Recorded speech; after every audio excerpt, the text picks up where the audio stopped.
Everybody. Welcome to 12 Faces of Sober Speaks podcast, episode 35. I am Kenneth L. Watson Jr., your host. Before we go into today's podcast, let me go ahead and do some little bit of cleaning, house cleaning as far as what's going on with me. Right now, I'm currently in Panama City, Florida. Just finished, completed my children's book. Right now, I'm searching for an illustrator. I have all the images in mind, just haven't put it all together yet. 12 Faces of Sober book is available on Amazon. All you got to do is type in the number 12 Faces of Sober on Amazon, and you should be able to see my face under Kenneth L. Watson Jr., as well as you can shop the merch. Shop the book on 12 Faces of Sober if you want to get a signed copy on 12facesofsober.com. While you're on there, you can also get access to merchandise like what I have on right now. 12 Faces of Sober t-shirts. I have hoodies, I have hats, I have beanies. Perfect time for the weather, time of the year to wear the warm clothing, but why not do it with 12 Faces of Sober? I've been working on me. This is 2022. Today is January the 13th, I believe, 13th or 14th. And like I said, I just been digging away at, continuing to stay sober and just, pretty much trying to get the brand rolling as far as the new year. And it's interesting because today's guest, I did an interview on a podcast. I think it was the Red Alert Diaries. Big shouts out to Tanya Hood. Did an interview on her podcast about a month ago, and it aired. And today's guest, she actually saw it. And I thought that was pretty neat because, for one, someone saw the interview. For two, someone reached out to me. So immediately, as soon as she sent the message, I, had no problem with responding. She told me she wanted to collaborate, which I thought was awesome because she also shared with me that she worked at the VA. And when she said that, I instantly gravitated to her because there's always a connection. As a veteran myself, employees of, formerly or even current that, help out veterans, I think it's very important to get the services that veterans need. And like I said, she's a therapist. She has 22 years of experience and has decided to venture off into coaching. And during today's podcast, we'll also touch on her coaching and get in a little bit more information on that because males and females might be able to utilize the resources in the future. So I look forward to this conversation today. Like I said, welcome Homeyra Faghihi. Hopefully I got that correct. I've been practicing. I might have pronounced it a little bit wrong, but please forgive me. But you can introduce yourself, say your name again, just so, like I said, if I pronounce it wrong and they want to refer you, they can say it right. But like I said, welcome to 12 Faces of Sober Speaks podcast. Yes, thank you so much, Kenny, for having me here. I'm so excited to be here. My name is Homeyra Faghihi, and it's okay. It's a different name, so people get it wrong the first time. That happens all the time. It's no problem. My name is Homeyra. As you mentioned, I have been a psychotherapist here in the state of California for 22 years. And I have my bachelor's in psychology, master's in social work. I'm a licensed clinical social worker.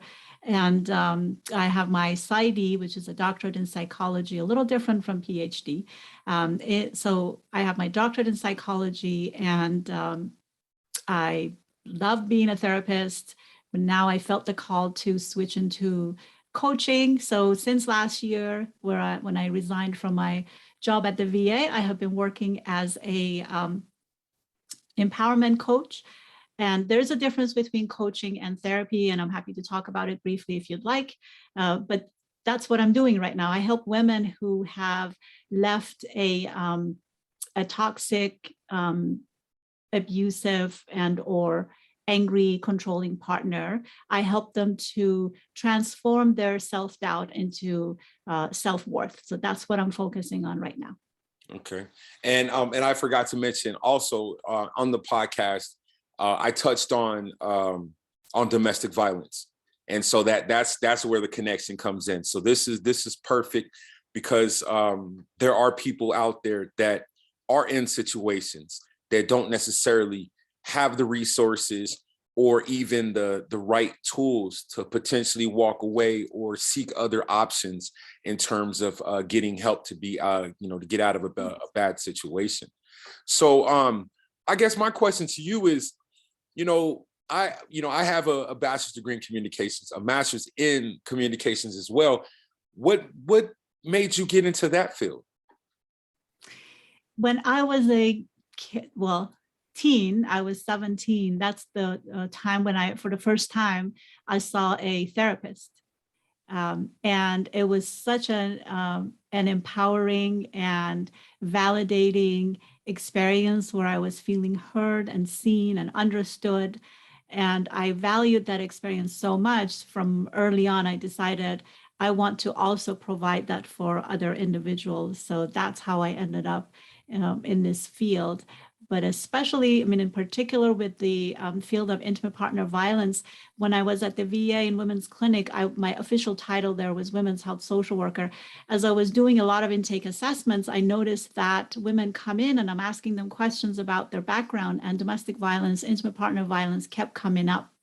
And that's when I decided to provide that service, got the education, and brought that to the Women's Clinic at the VA, that particular branch. And that's how I got really interested in this particular area of mental health. Okay.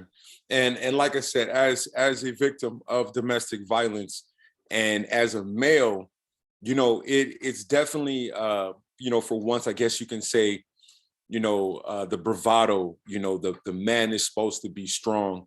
And I guess, to dive right into this topic, my question for you would be, like myself, I'm 6'1", 190 pounds.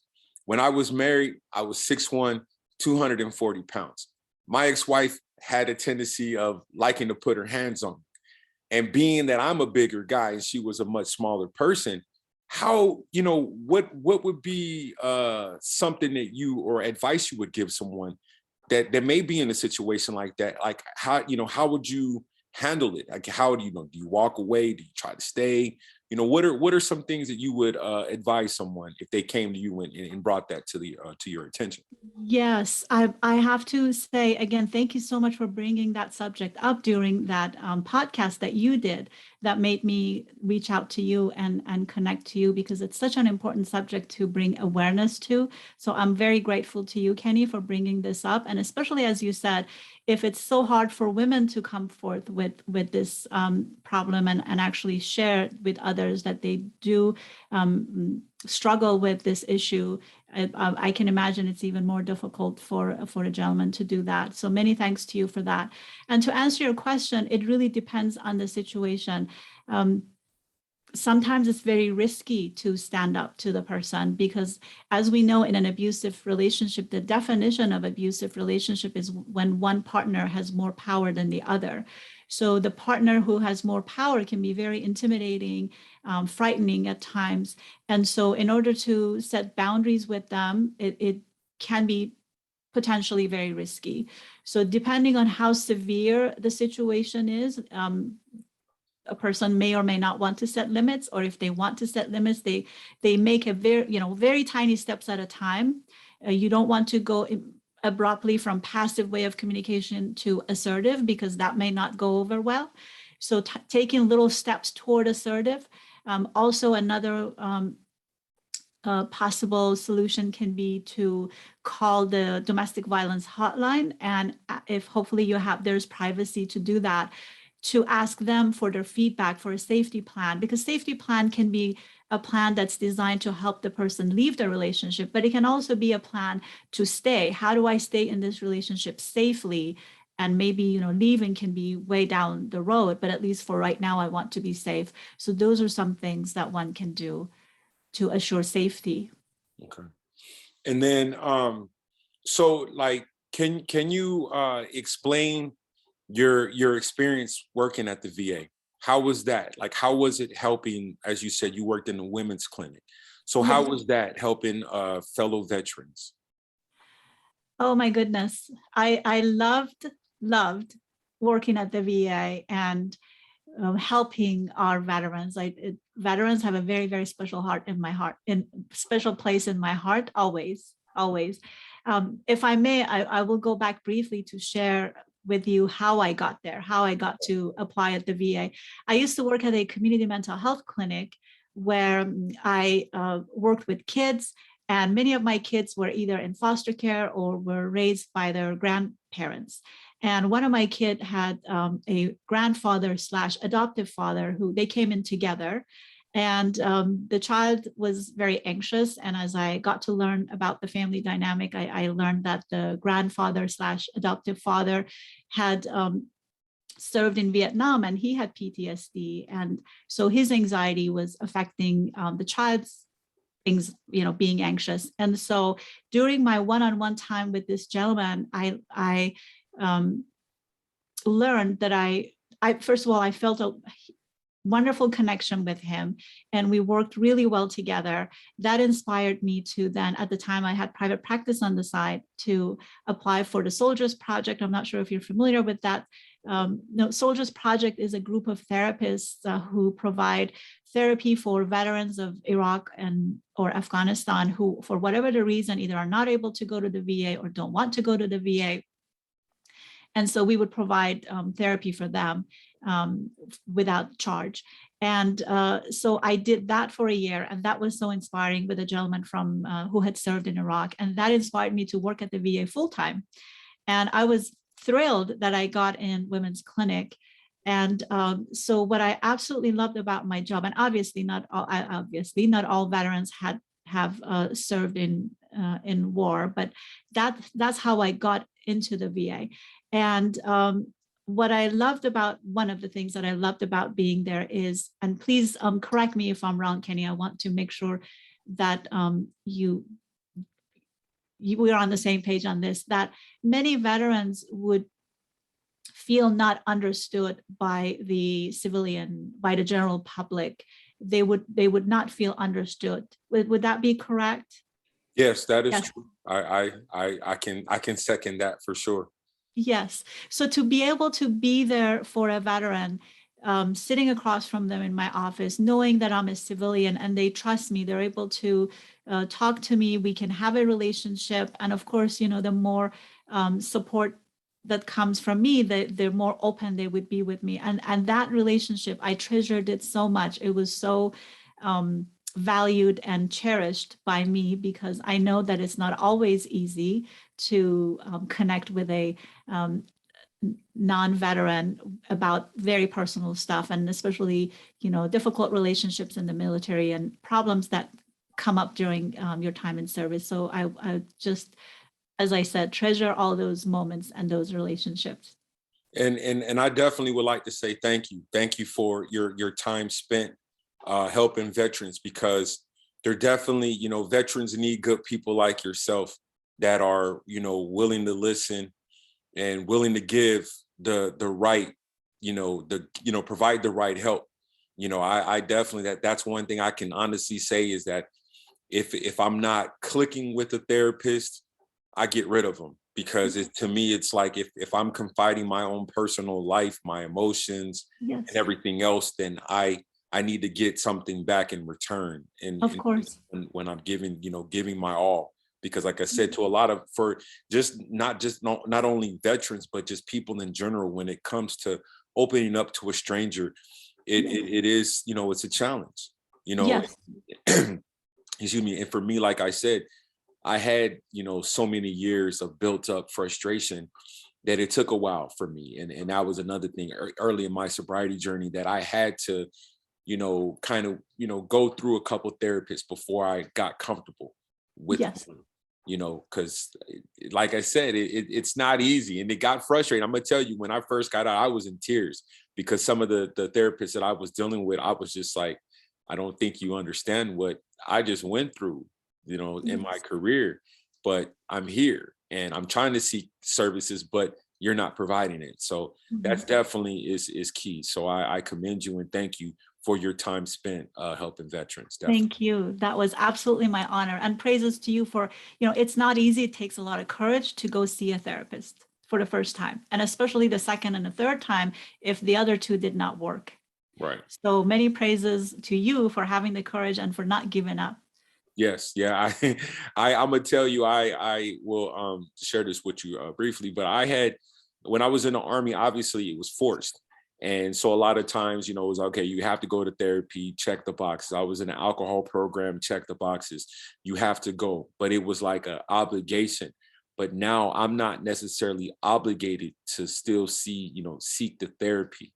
Now this is what I want to do because I don't want to go back to where I may have been in the past. So it's Yeah. definitely vital. So all my veterans out there, if you do not, if you have not gotten treatment yet, or seek the therapist. Like I said, you got one right now in front of you. She can help you as well as anybody in the VA. So, like I said, it's very important, because don't nobody truly know what it is. And you touched on it yourself. Is that a lot of veterans, we're used to the military life. We're used to this the whole nother language, computer systems, and then we come out into the real world, and we're just like, okay, how do we process what has happened? Like, regardless of if you do 3 years or 6 years or 20 plus, you're a part of life has kind of stopped, even though it's still going on in front of you.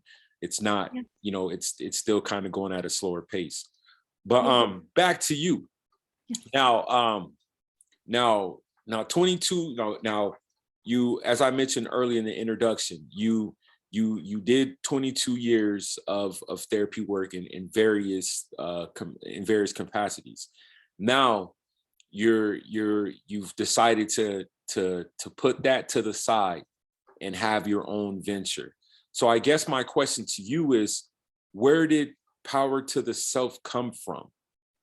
Yes. Like, Uh, yeah, go ahead. Yeah, so Power to the Self is the name of my current business, and it was inspired by the phrase power to the people. I really like that phrase. So basically, as we all know, power to the people speaks to standing up against oppressive systems that run societies. And so power to the self means, to me, standing up to the fears and the doubt that run the show on the inside. Okay. That's where that came from, to stand up to those fear of, for example, what if I'm not good enough? What if I'm not worthy? What if I fail? All those thoughts that take over our lives and keep us from moving forward with our goals and our dreams. Mm. And then a lot of times when you're in an abusive relationship, a lot of times you're not able to see that. Yes, or even beyond. Mm. Even people who have left those relationships for years and decades, sometimes it's difficult to move forward, because if you have taken the voice of the abusive partner as your own voice, and that's how you see yourself through their eyes, it would be very difficult to move forward. So many continue to stay stuck. Many years pass.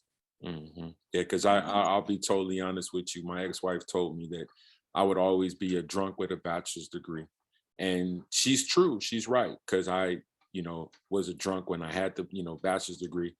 But I'm sober now with a master's degree. So that it kind of was one of those things where it's like, in the back of my mind, I was like, will I ever get this master's degree? Yeah.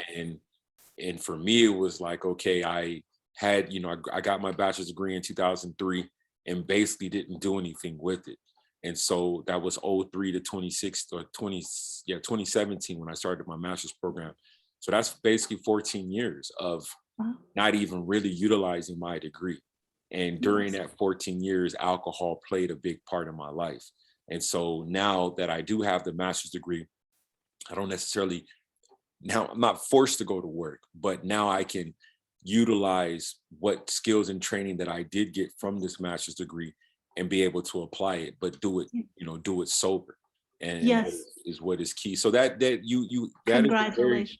thank you. That is a very good point, because a lot of times, a lot of us, it's not just me, other individuals will have a relationship, if it's a boyfriend or girlfriend, or if it's a more of a serious a marriage or a unionship type thing, that most people, or some people they don't know how to move on with their lives, or the whatever abusive situation they may have been in, the verbal abuse, the physical abuse. Like you said, they don't know how to let it go. They don't know how to move on. They don't know how to heal. and for me, I had to put my mind in something totally different. Yes. And for me, I had to get, away from my ex-wife, get in a safer environment with family that truly care, and go to school.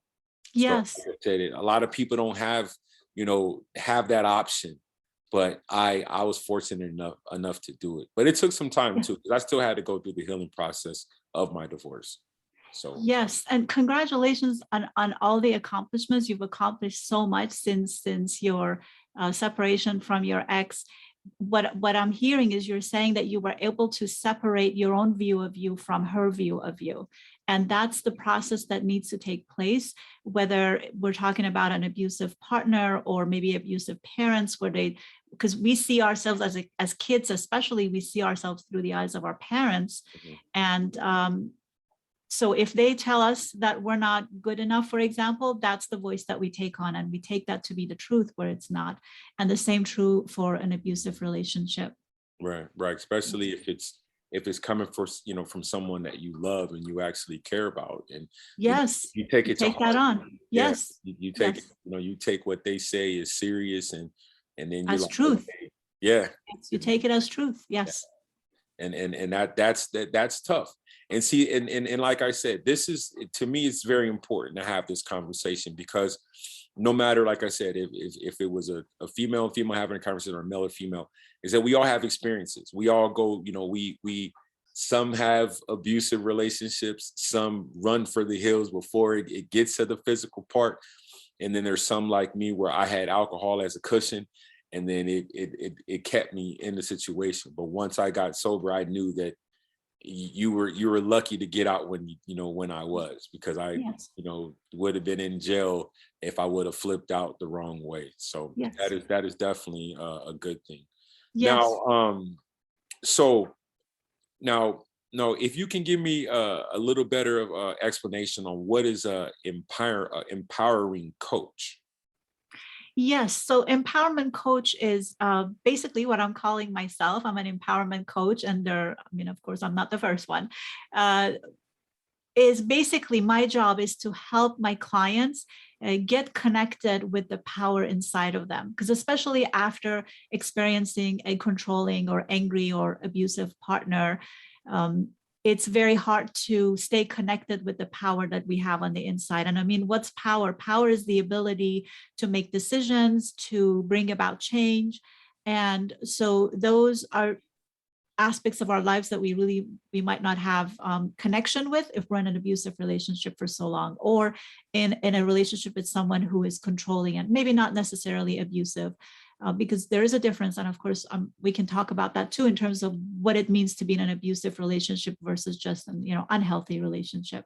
But point being that my job is to help clients reconnect with the power within. Mm.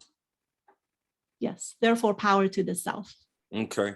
And which is good. And I wanted to just, chime in on that, because, my mom said the same thing to me. She told me, when I was in my marriage, she said, you need, they call me Junior. So she was like, Junior, you have to take your power back.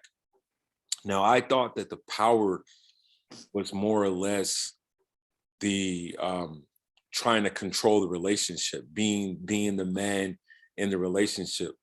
But now I'm realizing that it was more or less of the alcohol, because the alcohol was what was altering my decisions and making the bad choices, staying in situations that I was in longer than I should have, and should have walked away. So, I mean, and that's just my own personal definition of the power, because it's like now I have the power to control a lot of things that I wasn't capable of doing Yes. before. On Because the inside, you mean? yes, Yes.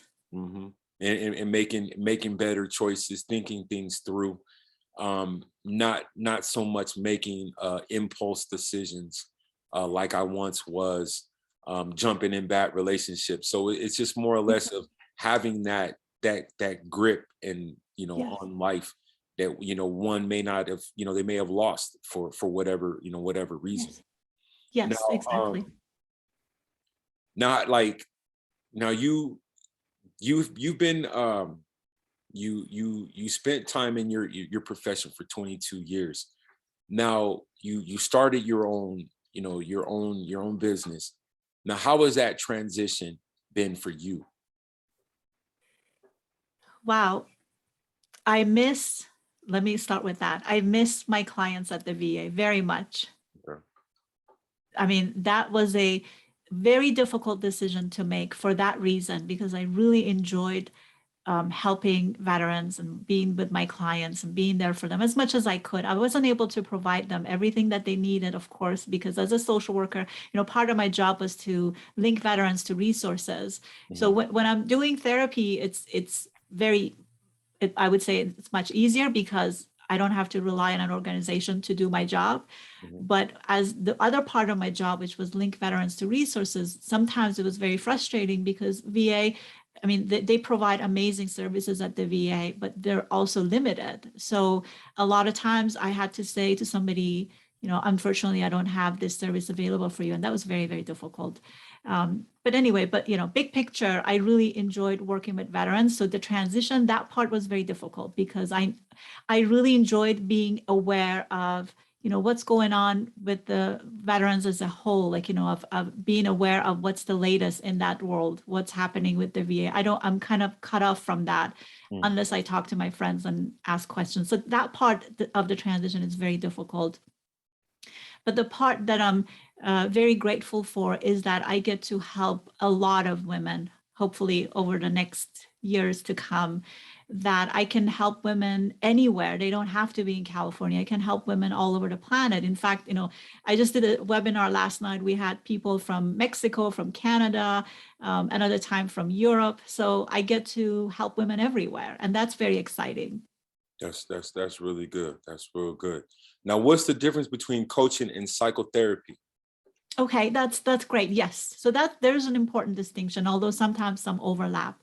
So for example, as a therapist, I am able to provide mental health diagnosis. As a coach, I do not do that. As a therapist, I would see clients with severe mental health issues, for example, thoughts of harming oneself or harming another person, or maybe very frequent and intense nightmares and flashbacks and severe mood changes. Those are the things that I can help with as a therapist. But as a coach, I help individuals who are further along in their journey. And so with that, as a therapist, we focus a lot on the past. As a coach, is of course we touch on the past a little bit, but we mostly focus on present and future. And also as a therapist, because we dig deep into the past, it takes a lot longer. Mm, But as a coach, like my program right now is a 3-month program. So the time frame is shorter versus therapy. So those are some differences, at least the way I practice them differently.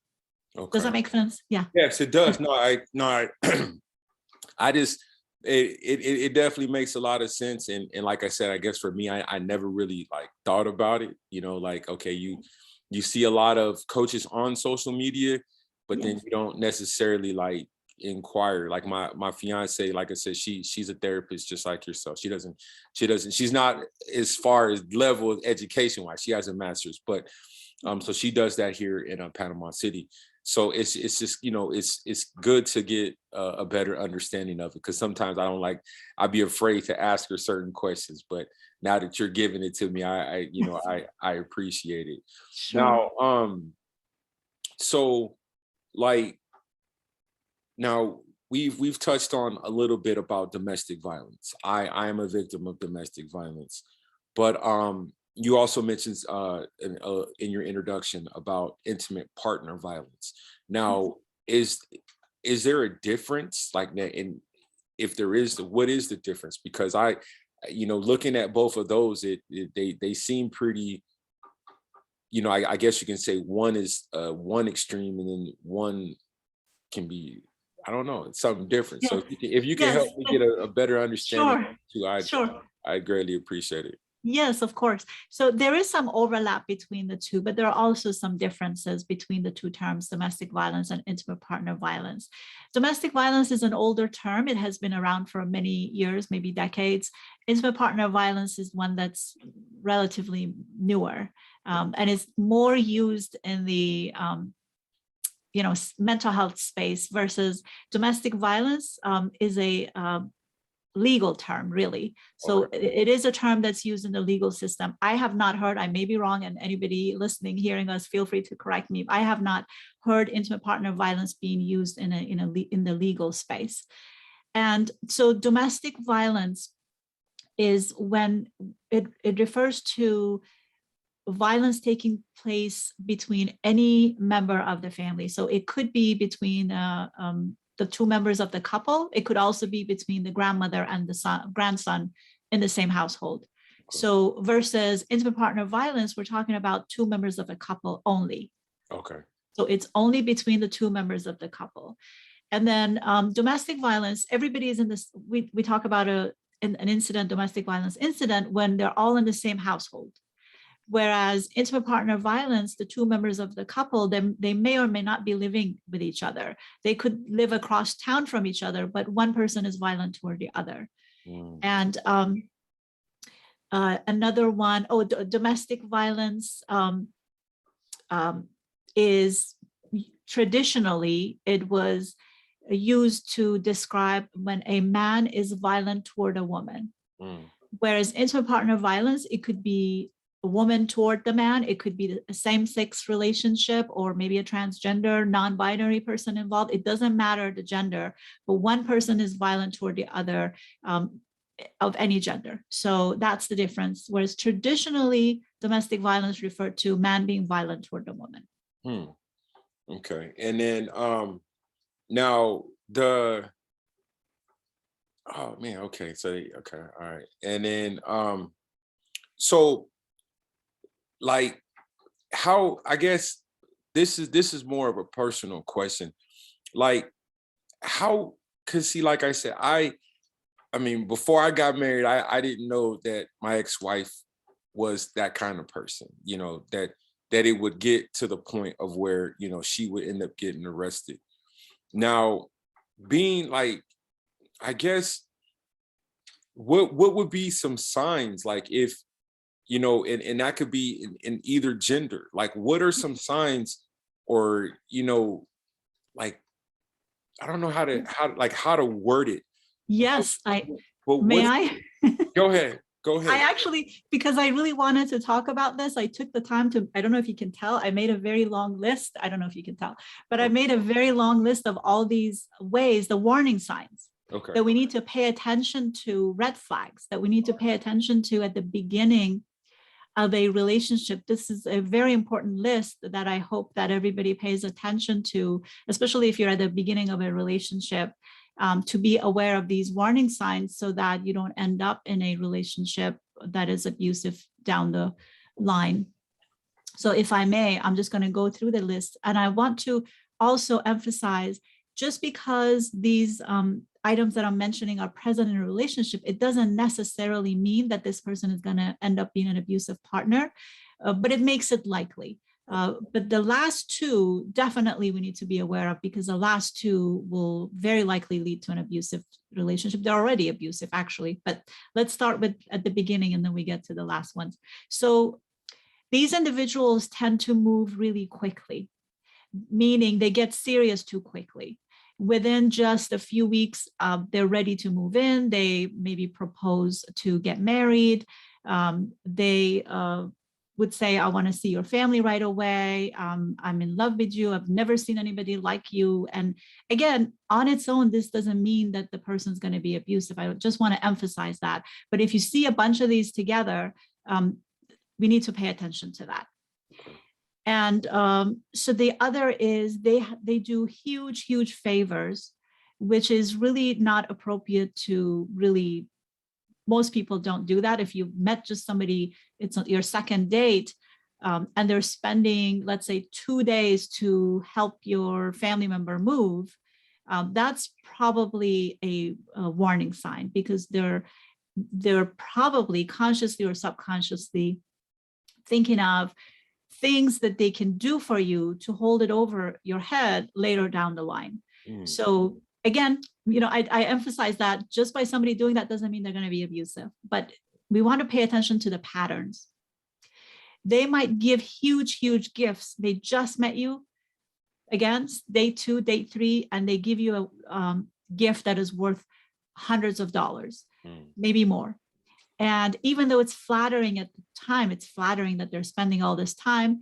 I mean, all this time and effort, money, all of that, it's flattering, but it's not really appropriate because they might be having plans for how they would hold it over you and take control over you in the future. They criticize you from the very beginning. They give opinions about things that you're not asking for their opinions on. So, and it's okay if you ask somebody's opinion and they tell you, well, I don't like this about, let's say, I don't know, whatever the case may be. I don't like this, because you ask their opinion, they say, I don't like it. But these individuals, they just give opinion time after time after time to, in a way, criticize you, to correct you, to teach you, in their words, teach you. And that can be a red flag. They may be disrespectful toward you, which is obviously a red flag, but also they may be respectful toward you, but disrespectful toward the server at the restaurant or the cashier. So we want to pay attention to those patterns if they're disrespectful. The other side of it is they may be unpleasant with you, but then when your family members are around and when your friends are around, they are super charming with those individuals. But so they're showing a different face to your family and friends. And again, that may be because in the future, they want to make it very difficult for people to believe your side versus their side of the story. They tend to be very self-centered. It's all about me, me, me. And they hardly spend any time asking you how you are doing, what would you like to do for our date plan, or what's going on with you, what are your goals, your dreams. Those things don't happen. It's always about me and what I want. That's the focus of the conversation. They may be very controlling. They want to be the one making all the decisions. For example, and it may be very subtle. One example is that they might, let's say, plan every single date for day 3, date 4, date 5. They keep planning. And at the beginning, it's flattering that they're spending all this time planning these dates. But there comes a time where you might feel or think to yourself, what about me? Are you going to ask me what I want to do on this date? And so that's a subtle way that control shows up, and maybe not so subtle ways. So we want to pay attention to controlling behaviors. They're also very jealous. They might not like it if you talk to another person, sometimes same gender, sometimes different gender. It doesn't matter. For some, it's just, you have to give me all your attention. I don't like you to spend time with anybody aside from me. And again, these comments may be subtle, but they become more and more clear and strong as time goes by. They're going to be probably mean to kids or to your pets, to your kids or any kids. If they're mean, we want to pay attention to that. We're not talking about abusive relationships really, but when they were actually victim of abuse, that's different. But many times these individuals, when they talk about their ex, they keep talking about them in a very, very negative way. And they would never say that I played a role in the relationship. And again, we're not talking about a situation where a person is being abused by their partner. That's different. So they never take responsibility for how things did not work out. And worse than that, they might actually admit to abuse. If they admit to abuse, but they say the person really made me do it, that's also a very bad sign that we want to pay attention to. Sometimes what they do is the opposite. They make the former partner really, like they put her on a pedestal, put him on a pedestal. So that person was great and you're never gonna compare to them because, so that's a way to criticize and put down the current partner by keep comparing them to the previous person. They might pressure you for sex. That's obviously not good. They might look at, let's say if we're talking about a man potentially being abusive toward a woman. So what they might do is if they look at women as inferior, all women are this way, and they look down, if they look down on women, that's also a warning sign that a woman who is in a relationship with a man wants to pay attention to. The other side of it could be if the woman is abusive, then they would put down men as a whole group. And we want to be aware of that. They might have a lot of double standards. What's good for me, what's appropriate for me is not appropriate for you. And of course, that's very unfair. And that's another warning sign. The last two are really the ones that would clearly lead to abuse. If they intimidate you when they're angry, that is not a good sign. And to add to that, on top of intimidating you, if they threaten you, then, you know, if they're angry, they end up threatening you. I'm going to retaliate against you in this way if you don't do such and such. That's a really clear indication that this is a wrong path to go on. So the last two are really very clear. The other ones, it really depends. It depends how many of these signs are available. How many of these signs are present, how strong they are. And in any case, they're all signs of things that we need to pay attention to. So the partner may be anywhere from unhealthy to abusive, somewhere on that range. And thank you for sharing that, because ladies and gentlemen, a lot of times when we get in situations, we don't pay attention to the red flags. I'm victim of it. I've done it a few different times where it's like, okay, I'm gonna let this one slide and then it gets worse. I'm gonna let this one slide and then it gets worse. So it's definitely important to, if you notice something early in the relationship and you're second guessing it, then yeah, more than likely it's probably a red flag. And so thank you for sharing that list. Like I said, hopefully you guys are paying attention, because the information that she's given is vital. It's vital and for relationships, not only, like I said, for men or women. It's for both everyone. Of them. It's for everyone. Yes, definitely. Yes, indeed. Yes, indeed. Now, what other types of violence takes place in intimate relationships? So the one that everybody is really aware of is physical violence, which everyone is aware of, that pushing, shoving, all the way to beating the person and in very traumatic, severe issues. And sometimes it can end up in very tragically in death.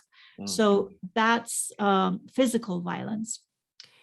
What's just as harmful, maybe more, all the women who I have worked with have said to me that when they were abused emotionally and psychologically, that affected them deeper than the physical violence. So emotional psychological abuse is a very effective form of violence, meaning it really takes away from the self-worth and self-esteem and power of the other partner. And there is financial abuse.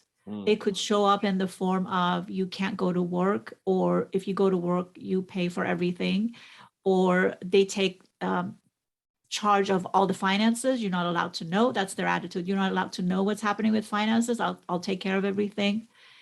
So they create maybe a lot of debt and they don't even tell the partner. So these are all the ways that financial abuse can show up. And then there's sexual violence, where they pressure the other partner directly or indirectly to do things that they do not feel comfortable doing, or to have sex when they don't want to have sex. That can be very, very traumatic. And there is stalking, spying on the partner. These are also other ways that abuse shows up, because again, that's how they want to control the partner. So they have to know where they are at all times. Maybe they use a device to track them, track their phone, track their car. So those are other ways that violence shows up. And abuse shows up in an intimate partner violence situation. That's scary and dangerous. I've seen a lot of things on the news lately about those AirPods or whatever, air tags, the air tags that I don't even know. I have an Apple laptop. That's as much as I know about Apple, but the air tags, and they're putting them on people's cars, and they're tracking people by that, which is very scary. But I understand that. Now, now let's take a shift. Now, that speaking from the person that may be the aggressor, the person that may be, filled with shame. Now, where does the shame in it come from? Now, would that be more or less on the receiving end, or the person that's out there that's taking the abuse? Yes. So before I answer that question, I do want to acknowledge that what we just talked about can bring out a lot of unpleasant feelings in individuals who are listening to us if they have experienced any of the stuff that we just talked about. If that's you listening, watching, please feel free to take a break and pause, because this can be very difficult to hear. What we just talked about is not easy to hear. If you need to do some deep breathing, take a break from this conversation and come back to it later, or whatever you normally do to help yourself calm down a little bit and be in a more stable, what's the word I'm looking for? A more calm place. Please go ahead and do that, because I want to acknowledge what we just talked about brings out a lot of stuff. And that's totally normal and common, and okay to feel that way. And to answer your question, there's a lot of shame attached to experiencing domestic violence, intimate partner violence, because this is something that unfortunately many people are not open to talking about, because, and for good reason, because there's a lot of judgment that comes, that would come at them from the society. The society, people who are not in these situations are not understanding of why somebody would stay in these relationships, because leaving these relationships is not easy. It's very complicated. And so, in fact, I created a 10-minute video on my page that we can talk about later if you want to go watch, if you do experience shame. So shame is connected to the belief, that conscious or unconscious belief, that I am flawed, therefore I am not worthy of love and belonging. And this is what Brené Brown's research has shown, that this is where shame comes from that belief. I am flawed, therefore I'm not worthy of love and belonging. And if somebody is already being put down and criticized repeatedly at home, and they're afraid that if I bring up this conversation with my family members, that they're going to put me down some more because I'm staying in this relationship, all of that creates a lot of shame. And when we feel shame, we are not in self-compassion. So basically, in any given moment, we're either in shame, or we're either in shame or in judgment and forgive me, either in shame and judgment, or we're in self-compassion. So we have shame and self-judgment or self-compassion. We cannot be in both places at the same time. And as much as possible, we want to move towards self-compassion. Of course, that needs to be the goal, but it's very difficult to practice self-compassion when we're in a relationship with someone who keeps putting us down. Now, is there any difference in that, in shame and in guilt? Yes. So shame basically is connected to the belief that, to simplify it, I am bad. I am not worthy. So that's the belief connected to the experience of shame. Whereas guilt, again, to simplify it, I did something bad. I did something bad, and that leads to shame. Whereas all of me is bad. When we're in shame, we think the whole self is bad. Whereas guilt is connected to I did bad. And of course, when we feel guilty, we need to explore the belief, because sometimes guilt can be justified and sometimes it's not justified. We feel guilty for something that we didn't even do. And we just feel guilty because the other person is manipulative and makes us feel guilty. So just because we feel guilty doesn't necessarily mean that we did something wrong. So we always want to evaluate the behavior and the thought behind feeling guilty. Now, as you just touched on, about feeling guilty, and someone, um, basically, like in my case, my ex-wife, I had more education than her, but she always found a way to belittle the fact that I did have the education and the fact that I wasn't doing anything with my degree. And so in my mind, I'm thinking like, okay, I did work really hard to get this degree, but at this particular time, my degree is just not being utilized. But that doesn't make me any less of intelligent. Yes. That's just I'm not applying my degree in this particular career field. And Yes. so when you have somebody like that, or you're in a situation like that, like how do you decrease or address some of the negative thoughts that you may actually have in mind, or those around you? Because you could also get it from family members, you can get it from friends, like, and I can give you another example. Like when I first got out the army, August of 2015, I wanted to, because I started my grad program in at the University of Texas El Paso in the spring of 2014. And because of what had happened between me and my ex-wife and the domestic violence case ended up coming about, I said, okay, well, once I get out the military, I will go to school, not go to work, and then just focus on that. That'll be my therapy. No, you got to go to work.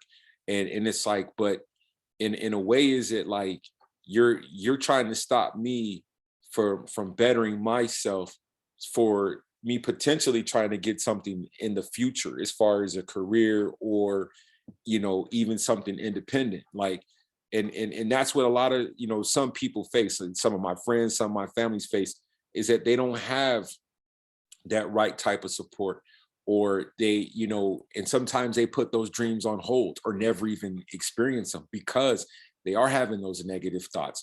They're not having the right type of people in their corner to support them, to guide them, to push them to just to kind of get it started. So I guess in that situation, what would you do, or what advice would you have someone, or have for someone to be able to let them know, like, hey, you still have hope, there's still opportunity, not to necessarily give up.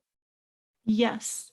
Yes, you just reminded me, actually, one of the warning signs that we need to pay attention to is if they minimize our dreams. Mm. If they interfere with us when we say, I want to go back to school. Who are you, for example, who are you to go back to school? Or I want to have a better job. They minimize that, they belittle us when we do that, or they literally interfere with that process. So that's a warning sign that you just reminded me that I didn't talk about. But to answer your question,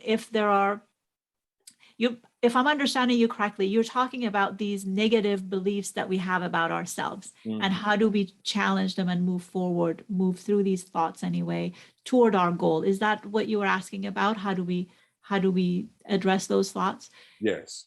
Okay, so one of the tools that I teach in my program, the very first part of our program, is actually called Unlearn the Lies. That's the first module that we focus on this. So this is kind of like a brief taste of that, because we don't have, unfortunately, a lot of time to go into it with a lot of details. But basically, I teach, this is a cognitive behavior therapy model, even though I don't do therapy, but cognitive behavior therapy is a good model to use. I Mm. find it helpful as a coach because we very much stay in the present time with this model. So 3 C's, there are 3 C's.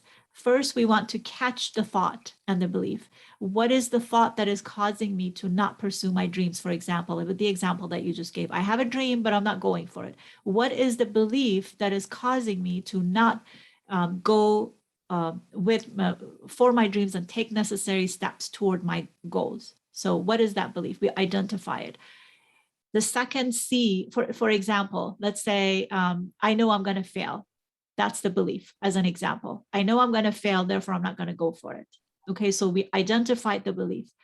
The second C is so the first one is catch the thought, catch the belief, check the thought. That's the second C, check the thought. So basically, when we check the thought, we look for evidence against that negative thought. Mm. Because especially if we're anxious or depressed, we already have plenty of evidence for that thought. I've already gathered a whole bunch of evidence to say to myself, I'm going to fail. Okay, so now I want to look for evidence against that thought, and there are different ways to do that. And one way is I'm going to list all the ways, all the things in my life that I have done and that I have succeeded at. Mm. I will make a list of all of those. That's one way to, and it may be hard to make that list at first because we're so focused on what if I fail. And again, if we're anxious or depressed, it's very common that we're kind of like a tunnel vision, and we only see evidence for our, it's like, that's all we see, evidence for the negative thought. We want to look out here for evidence against that negative thought. Does that make sense? Yes. So one way to do that is to look for things that I did succeed in my life at. So I want to make a list of those. Another, if I say to myself, I'm going to fail, I'm going to ask myself, can I take this belief to the judge? Can I take it to the court and say for 100%, I am positive that I will fail? Can we do that? Mm. Because if we think about it, we don't know 100% that we're going to fail because we haven't even tried it yet. We haven't even tried. So how do we know 100% that we're going to fail? So these are some ways that we can challenge and check the negative thoughts. And there are other ways to do that as well. Mm. The third one is to change the negative thought. We change it to a thought that is accurate and balanced and helpful. A thought that is accurate and balanced and helpful. So, because, you know, in this teaching, I'm not telling everyone to just say, oh, I'm great at everything, I'm going to do this. You know, we want to be instead of that, we don't want fluff. We want to be a belief that you actually believe, a thought that you actually believe, whatever that thought may be. So maybe just as an example, the belief may be, the thought may be not a belief, but a thought. Maybe I have not succeeded in these areas, but I have a long list of areas in my life that I've actually succeeded in. That's a balanced thought. So we're looking at the big picture, not just the worst case scenario. That's a balanced thought. So I have succeeded at some things, therefore I may have a chance of succeeding at this other thing as well. So that's a more balanced thought. You know, I'm not the one to come up with a balanced thought for anybody else. Everybody comes up with their own thoughts because it has to be a thought that you yourself believe. Right. Yeah, that is key, definitely. Now to the meat and potatoes. Now we've talked about all the right tools. Now let's discuss this coaching. Now you're offering coaching, and please you know, let us know exactly all that it entails, you know, what you got going on, how people can actually sign up for the services, or you know, informative, or however it is, so that we can make sure that you're getting more people coming to you. Thank you, Kenny. I really appreciate the opportunity. I appreciate this very much. So as I mentioned before, I help women who have left an angry partner or an abusive partner or a controlling partner. And again, just to emphasize, not all controlling and angry individuals are necessarily abusive, because abuse is when you're really afraid of them. That's the key with abusive relationship, is when you're afraid of the other partner, but it doesn't have to be that. So the services that I offer, I have created a program, and I have called it Empowerment for You. So there are 4 and you, number 4, and then letter U. Okay. And because it has 4 modules, and these 4 modules are based on the groups that I put together and developed and offered in Women's Clinic at the VA. And that was, as I mentioned before, I did many things as the social worker there in Women's Clinic. This was one of my most favorite part of my job, was to provide these groups and witness the transformation that was happening. And it was very rewarding. And so I decided that for when I work for myself, that I want to focus on doing just that, providing this space for women to experience empowerment and transformation. And so the groups, the program that I'm offering right now is I've taken highlights from those groups and made them into modules here. So the first module of empowerment for you is unlearn the lies that you were told about you. And this is where we focus on, okay, let's identify these lies that you were told about you by your former partner and or your parents and bosses and maybe teachers when you were younger. And we identify them and we challenge them. We have lots of practices. I just gave an example, but we talk about these beliefs and these thoughts quite a bit for a few sessions to give you a foundation as to how to keep practicing, challenging them and unlearning them. Then the second module is called Uncover the Difference Between Healthy and Unhealthy Relationships. And this is where we discuss healthy boundaries versus unhealthy boundaries. We talk about these warning signs and discuss them further that we just listed. We talk about what are my rights in a relationship so that you go in empowered in a new relationship. What is the difference between healthy love and toxic love, and toxic love in quotations, because obviously toxic and love don't go together. So we'll talk about those subjects.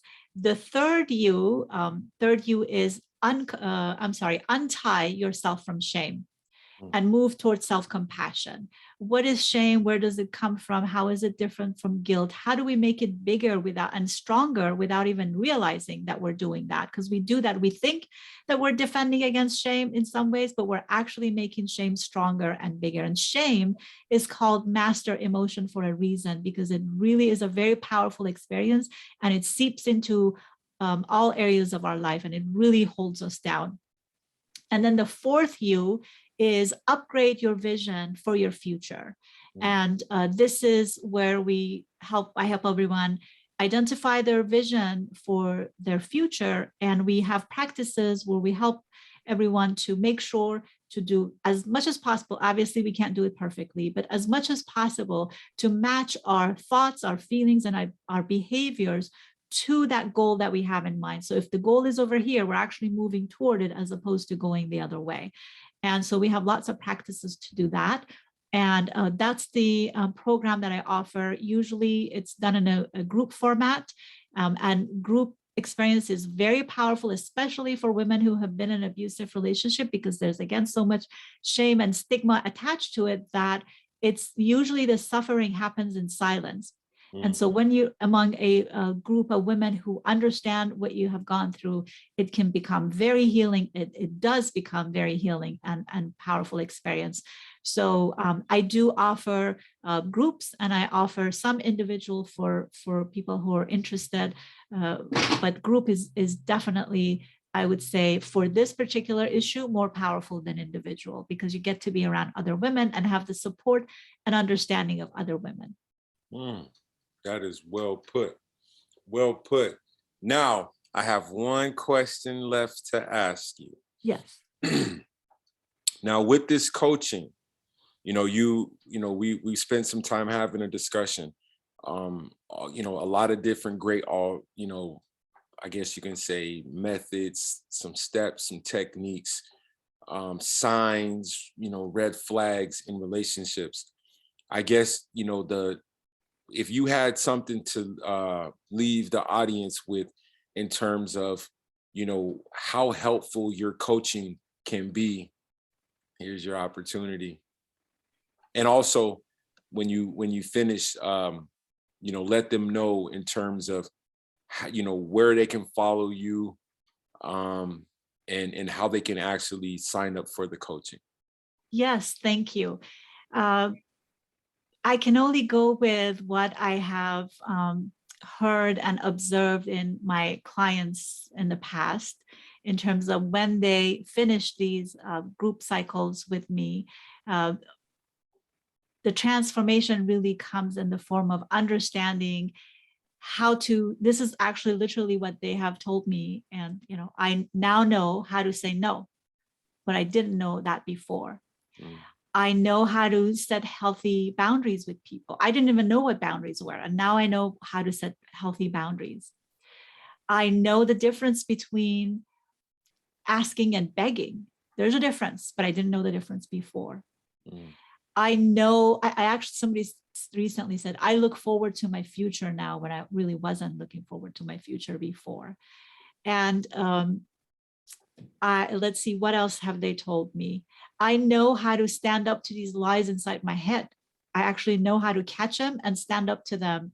And that's super important because everything, all of our actions comes from they come from our beliefs. Mm. Our actions are connected to our beliefs. What we believe dictates what action we're going to take. And so to gain that awareness of the thoughts and the beliefs that, keep them stuck, that definitely can be it is transformational. And so these are some statements that I have heard from my previous clients. And to answer your question about how to get in contact with me, the name of my business is Power to the Self, as we mentioned before.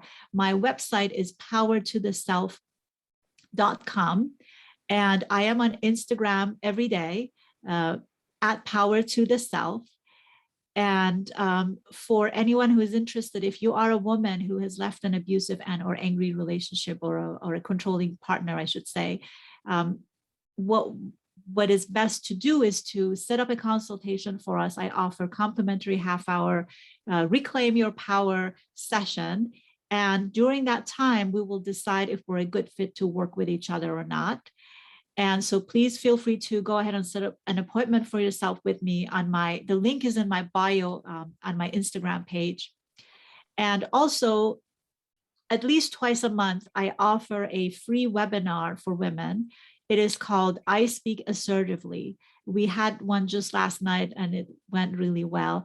And this is for women who don't know how to say no or how to set boundaries, or women who maybe go on the harsh side of things. They're harsh with someone and then they would regret it afterwards. And so how to anywhere on the spectrum is fine, and how to move toward assertive in terms of your communication, and how to learn the different styles. Where does each style come from? What kind of belief do they come from? That's what we talk about in that 1 hour free webinar. I offer them a couple of times a month. So feel free to follow me on Instagram so that you can know when the next one is going to come. If you're not on Instagram, you can go on my website and just sign up for the newsletter so that you will know when the next free webinar is coming. Okay.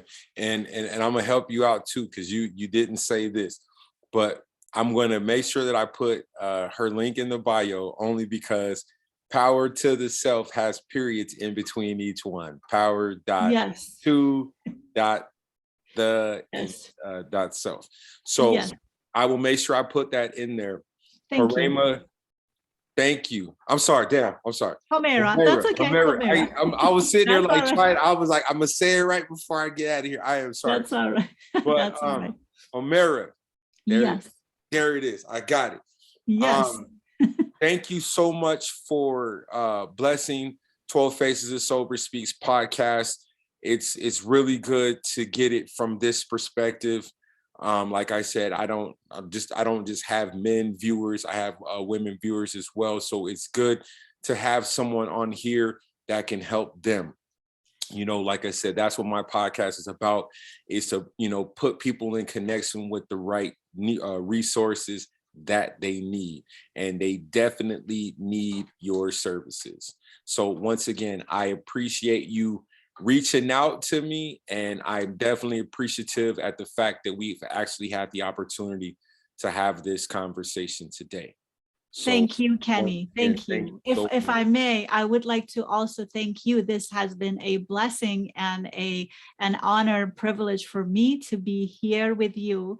And I really appreciate how inspiring you are with all the accomplishments that you have done over the last 5 years, and how inspiring and persistent you are with your goals, and the inspiration that you're providing for not just your fellow veterans, but for everybody around you who struggled with similar struggles. So thank you for that. And it's been an honor to be here. And thank you for your time, and all your viewers for their time.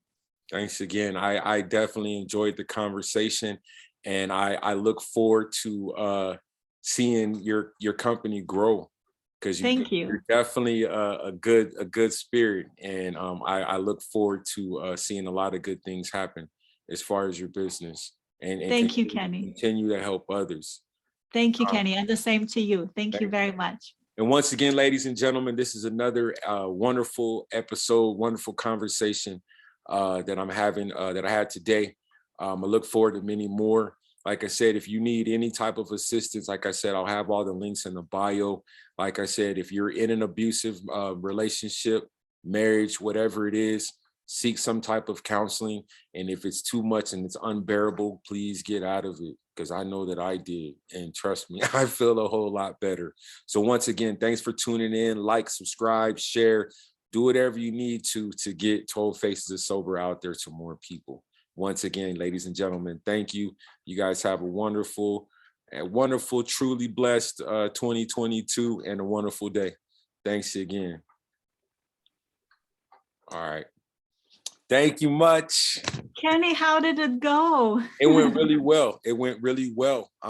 Like I said,